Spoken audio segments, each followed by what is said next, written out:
The Quantum Jump by Robert Wicks. Captain Brandon was a pioneer. He explored the far reaches of space and reported back on how things were out there. So it was pretty disquieting to find out that the far reaches of space knew more about what went on at home than he did. Brandon was looking at the Milky Way. Through his permaglass canopy, he could see it trailing across the black velvet of space like a white bridal veil. Below his SC-9B scout ship stretched the red dust deserts of Sirius III, illuminated by the thin light of two ice moons. He looked at the Milky Way. He looked at it as a man looks at a flickering fireplace and thinks of other things. He thought of the sun, 52 trillion miles away, a pinpoint of light lost in the dazzle of the Milky Way. The Earth a speck of dust in orbit, just as this planet was to its master, Sirius. 9 light years away. Of course, 13 years had passed on Earth since they had left, because the trip took 4 years by RT, relative time. But even 4 years is a long time to be shut up in Astro One with 5 other men, especially when one of them was the imperious Colonel Towers. A quantum jump. That's the way to beat the Reds, the Colonel had said 1,000 times. His well-worn expression had nothing to do with quantum mechanics, the actual change in atomic configuration due to the application of sufficient energy. Rather, it was a slang expression, referring to a major advance in interplanetary travel due to a maximum scientific and technological effort. Let 'em have Mars and Venus, the Colonel would say. Let 'em have the whole solar system. We'll make a quantum jump. Leapfrog ahead of 'em. We'll be the first men to set foot on a planet of another solar system. 4 years had gone by in the ship. 13 years on Earth. 4 years of Colonel Towers. Military discipline grew more strict each day. Space does funny things to some men. The "we'll be the first men" had turned into "I'll be the first man." But it was Captain Brandon who drew the assignment of scouting Sirius III for a suitable landing place for Astro, of sampling its atmosphere and observing meteorological conditions. Even as Brandon climbed into the scout ship, Towers had cautioned him. Remember, your assignment is to locate a firm landing site with ample protection from the elements. Under no circumstances are you to land yourself. Is that clearly understood? Brandon nodded, was launched, and now was cruising 100,000 feet above the alien planet. Brandon tilted the ship up on one wing and glanced down at the brick-red expanse of desert. Tiny red mists marked dust storms. Certainly this was no place to set down the full weight of Astro, nor to protect the crew and equipment from abrasive dust. He righted the ship. Far on the horizon was a bank of atmospheric clouds. Perhaps conditions were more promising there. He shoved the power setting to 90%.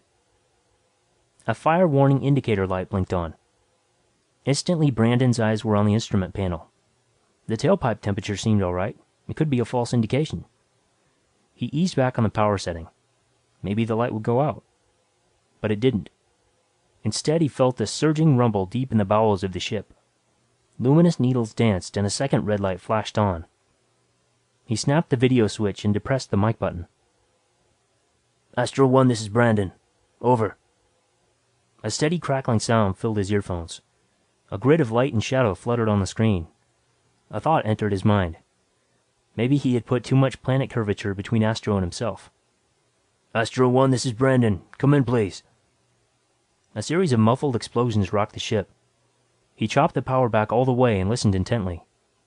Mayday! Mayday! Astro, this is Brandon. Mayday! A faint voice sputtered in his ear. The face of Reinhardt, the radio man, appeared before him. Brandon, this is Astro One. What is your position? Over. Brandon's voice sounded strange and distant as he talked to his oxygen mask. Heading 180. Approximately 600 miles from you. Altitude 100,000 feet. What is the nature of your trouble, Brandon? Before Brandon could answer, the face of Colonel Towers appeared beside the radio man's. Brandon, what are you trying to pull? Engine trouble, sir. Losing altitude fast. Do you know the nature of the trouble? Negative. Might have thrown a compressor blade. Got a fire indication, then a compressor surge. Chopped off the power. Towers frowned. Why didn't you use straight rocket power? Well, sir. Never mind now. You may have encountered oxygen or hydrogen-rich atmosphere. Melted your compressor blades. Try an air start on straight rocket. I want that ship back, Brandon. Repeat, I want that ship back. I may be able to write it down. Get on the deck intact. Try an air start, Brandon. Towers leaned forward, his eyes fixed on Brandon. I don't want you to set foot on that planet. Get me? But there wasn't time to try anything. The cabin was filling with fumes. Brandon looked down. A fringe of blue flame crept along between the floor and the bottom of the pilot's capsule. A cold ache filled the cavity of his stomach. Too late. I'm on fire. Capsuling out. Repeat, capsuling out. Brandon! The colonel's glaring face flicked off as Brandon pushed the pre-ejection lever into the lock position, severing all connections between the ship and the pilot's capsule. Brandon had a strange, detached feeling as he pushed the ejection button. There was an explosion and the pilot's capsule shot up like a wet bar of soap squeezed out of a giant's hand. The ship turned into a torch and sank beneath him. Brandon closed his eyes for a moment. When he opened them, he was staring at the Milky Way, then the desert as he tumbled over and over. He talked to the Milky Way. 10 seconds.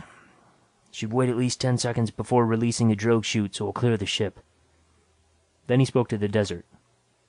And maybe another 10 to give the capsule time to slow down. He counted, then pulled the chute release. Nylon streamed out behind him and snapped open with a tremendous jar. A moment later, bundles of metal ribbons floated out and billowed into a giant umbrella. The last thing he remembered was the taste of blood on his lips. When Brandon opened his eyes, he was staring at the silvery disks of the twin moons. They were high in the sky, obscuring the center of the Milky Way. Funny he should be lying on his back, looking at the sky, he thought. Then he remembered. The capsule was on its back, and Brandon was still strapped securely to the seat. His whole body ached. Tendons had been pulled, muscles strained from the force of the ejection. His oxygen mask was still in place, but his helmet hung partly loose. He adjusted it automatically, then unbuckled the seat straps. He took a deep breath. Under the oxygen mask, he was aware of dried blood clotted in his nostrils, caked around the corners of his lips. With an effort, he sat up on the back seat and looked through the permaglass. A tangle of cord stretched out to the nylon of the main chute, draped over a dust dune. Beyond it, he could see the gleaming metal ribbons of the drogue chute. Ahead of him, behind some low hills, he could see a dull red glow. The ship, he thought. Astro may already be hovering over it. He dragged the survival kit from behind the seat and pulled out some rations, a first aid kit, finally a teletalkie. Raising the antenna, he plugged in the mic cord from his mask and held down the talk key with his thumb. Astro 1, this is Brandon. Come in. As he talked, a picture flickered on the screen. It was the radio room on Astro 1. Colonel Towers was pacing back and forth in front of the radio man. Shall I keep trying to raise him? He heard Reinhardt ask. Fool stunt, Towers sputtered. Know what I think? I think he went down deliberately. Just to be the first human being to walk on the ground of a planet of another solar system. Astro, this is Brandon. Come in, please.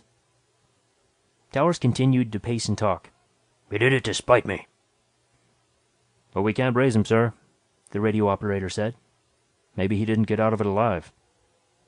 Colonel Towers, can't you hear me? Brandon yelled into his oxygen mask. He got out all right, the colonel said. You're just stalling to make it look good. We aren't going to give up the search, are we, sir? Asked the radio man. It would serve his soul right. The colonel stopped pacing and faced the radio man. Keep trying to raise him, Reinhardt. I'm going to bring us down to 40,000 feet and search the area where he went down. It's a waste of rocket fuel tooling around in the atmosphere, he muttered, disappearing through a bulkhead door.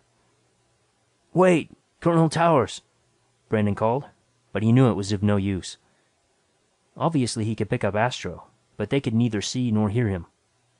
Captain Brandon, this is Astro calling, over.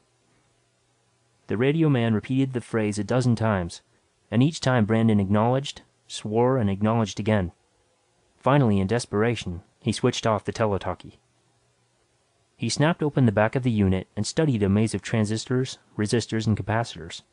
If there was something wrong, it was subtle, like a burned-out resistor or a shorted condenser.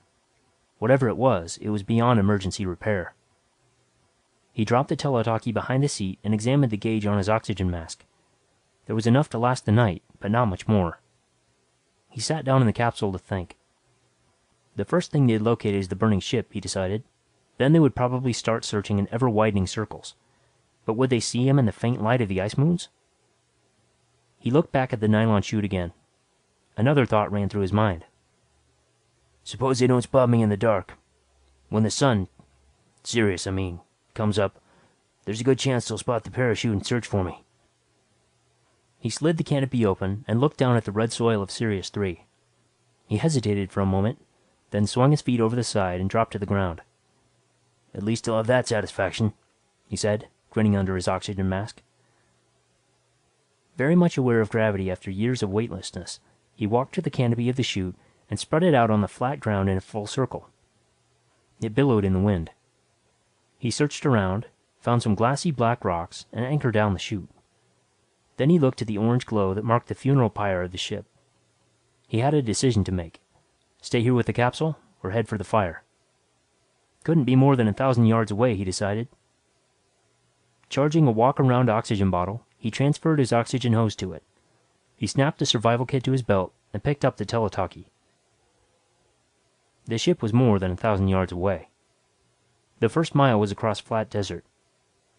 He picked his way cautiously, his boots churning up clouds of powdery dust. He remembered the Russian reports of the weird and deadly creatures they had encountered in the Martian deserts. But aside from a few gray patches of brush, there seemed to be no signs of life. After all, he thought, the Earth held no life for the better part of its existence, and Towers had selected this planet because it bore relatively the same relationship to the brighter, hotter Sirius as did the Earth to the Sun. While farther away, it should have approximately the same conditions as did the Earth. And it had seas. Not as large as on Earth, but seas nevertheless. Yet there was a fallacy in this argument. Presumably all of the stars in the outer arms of the Milky Way and their planets were about the same age. With similar conditions as the Earth, life must have been born and walked out of the seas of Sirius 3 just as it did on Earth. Something scurried into a wisp of brush, as if to bear out Brandon's realization. He froze, his eyes on the brush, his hand reaching for his hydrostatic shock pistol. He could hear nothing but the wind hollowing his ears. He stood for a long moment, then cautiously skirted the brush and continued on toward the burning ship. There was an odd clicking sound, and he stopped. It sounded again. Brandon realized he was perspiring despite the chill of the desert night. Again he moved on, the sound fading in the distance behind him. The next mile brought him to a great sheet of ancient lava laid bare by the elements. He climbed to the top. The fire still seemed to be about 1,000 yards ahead, beyond a ridge of low hills. A distant flare lit up the sky ahead of him. It glowed for a few moments, then died. They found the ship, he thought.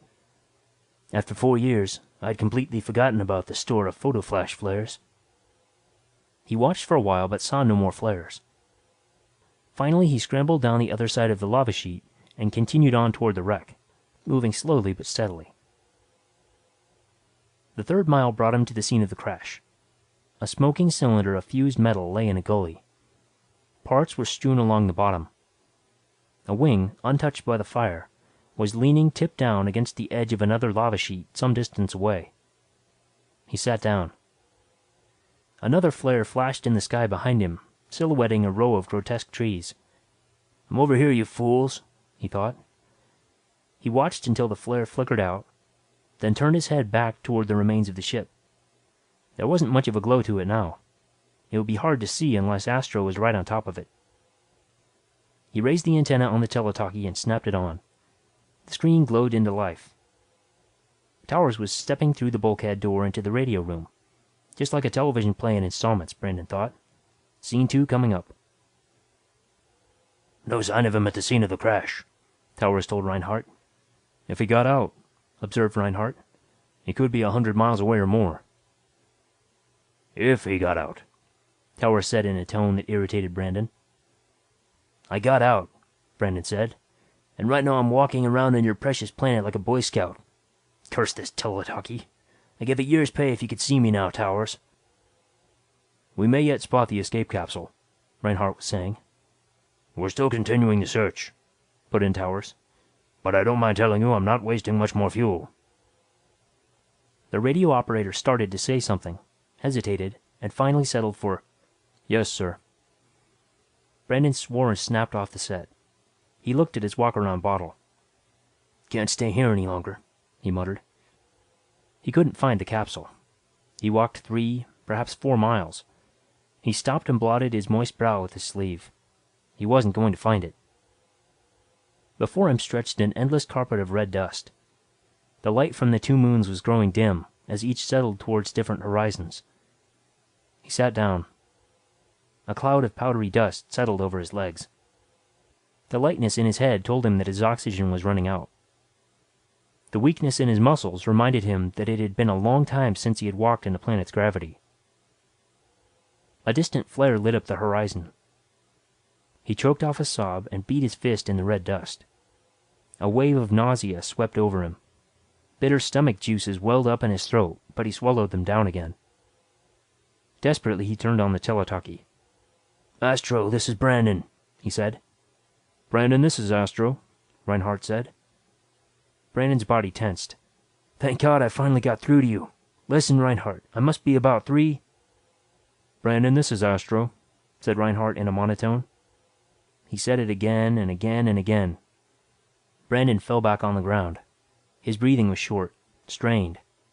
His face was bathed in perspiration. The oxygen, he realized, was giving out. What are the odds that the air of Sirius 3 is breathable? He wondered. 1 in 100? The planet has water and both animal and plant life. Certainly it has sufficient gravity to hold its oxygen. But what other elements?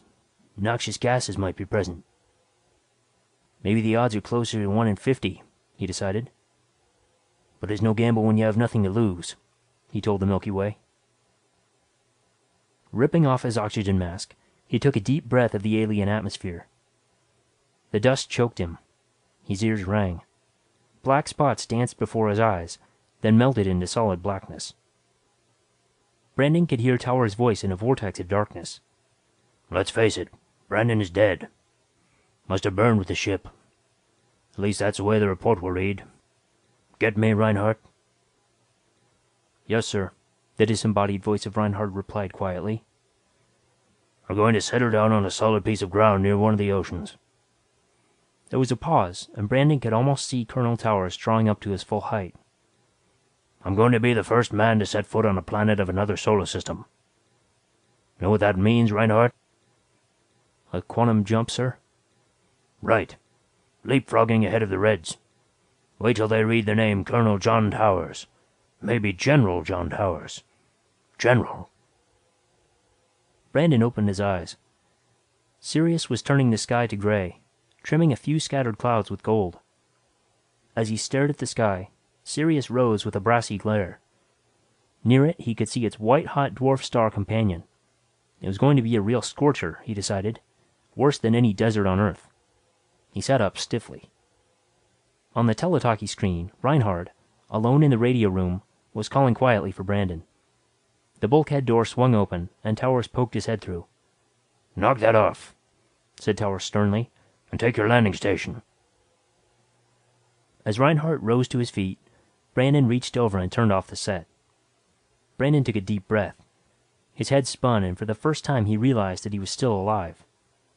He gazed across the shimmering desert to a ridge of scrubby hills. Blue mountains rose up behind them. Great flows of black lava had rolled down onto the desert floor at some distant time. They were spotted with clumps of gray grass, even as was the desert. The hills were studded with weird trees standing stiff, branches outstretched, like an army of scarecrows. The air of Sirius 3 was doing strange things to him. 2 of the trees seemed to be moving.